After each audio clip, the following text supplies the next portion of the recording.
All right, I'm here with Diamond Miller. We want to talk about MLK, very important day historically and currently. Yeah. I'm a little bit interested to understand why you feel like it's important for us to continue to celebrate. It's important to celebrate him just because what he done was like the unthinkable. He like changed the world. Just one person changed the whole course of history, and I think it's so cool and to recognize it. And as a Black person, if it wasn't for him making the stands the way he did, I mean, I probably wouldn't even be able to play basketball at the level that I want to play at. So yeah, it's really important to idolize and remember everything he has done and continue to push that envelope so the future is even better than what it is right now. Yeah, I agree. I think it's very important that we continue to celebrate and not let that just be something that happened in the past. And then today, I think that we all see that his work is not done. Yeah. Right? So why do you feel like it's important for us to continue to call out things when we see injustice? I mean, injustice is everywhere, and unfortunately, because of the systems and what society has for us, that there's so many people that are still discriminated against, and it's important that we notice it and speak up on it so that in the future, it's always about the future. When you think about MLK, what he was doing, he knew that what he was doing now was going to help us today. And now we have to continue to make a stand so we're helping our futures. Well, you talk a little bit about the past and you talk about the future. What does carrying on MLK's legacy and his dream, you always talk about his speech, I have a dream, right? What does carrying on his dream look like right now in 2024? I think it looks like using your social media platforms, especially today.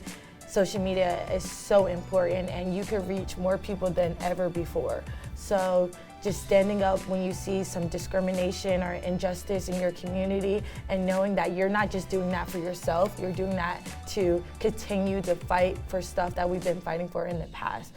Is that how you perceive fighting for change? Like, yeah. Leaving it a little better than you found it and using your social media and your voice to make sure that that's heard?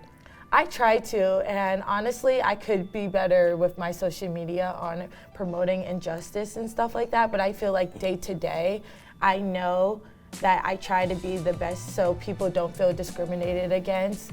And social media is great, but you have to do it in real life. You know what I'm saying? You can make a tweet saying you believe in this, that, and the third, but if you don't show it with action, that's one thing that was so important about MLK. He didn't just say this. He had marches, he had rallies and stuff like that. He made it known that we were going to do peaceful protests and stuff, and he didn't just talk, he showed with his actions. I think that that's awesome. I think you have a great perspective. Even though you're so young, right? You're figuring out, you're like, I can use my social media more.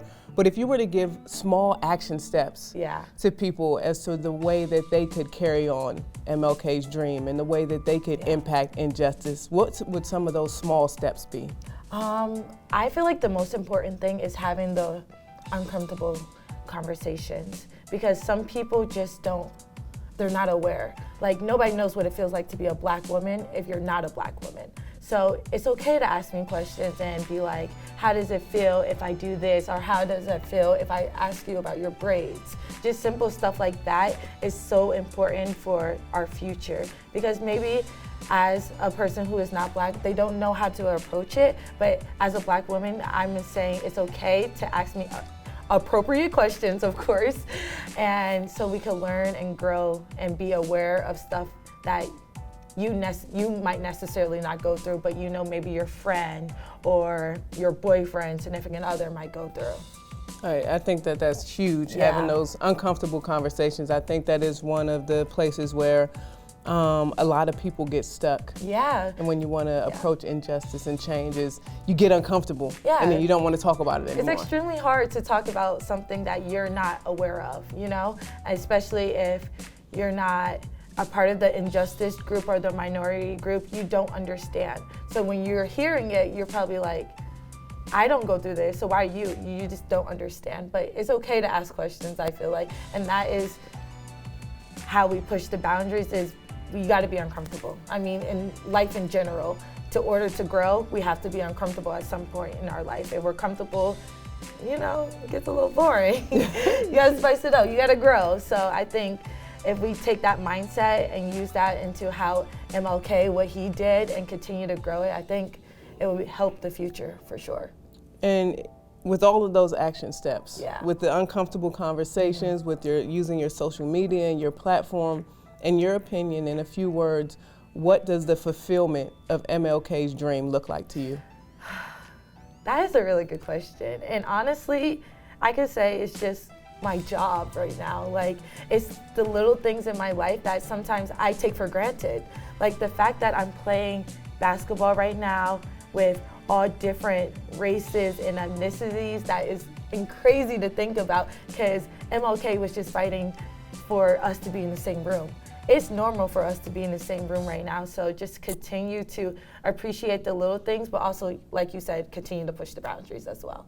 Absolutely, pushing the boundaries. I feel like, you know, MLK is a reminder that our work is not done. Yeah, it's not just in the past, and if we continue to take the action steps, the ones that you're speaking about, continue to push the boundaries, then we will eventually get to a place where we're just not sitting in the room together, but we're actually living and breathing and feeling equally. Right, equal pay? I think that's a place to start, absolutely. Yes, but equality in life. Yeah. Well, yeah, Diamond, thank you for all of your insight, and thank you for spending a little bit of time with us as we celebrate MLK and to continue to fight for injustice.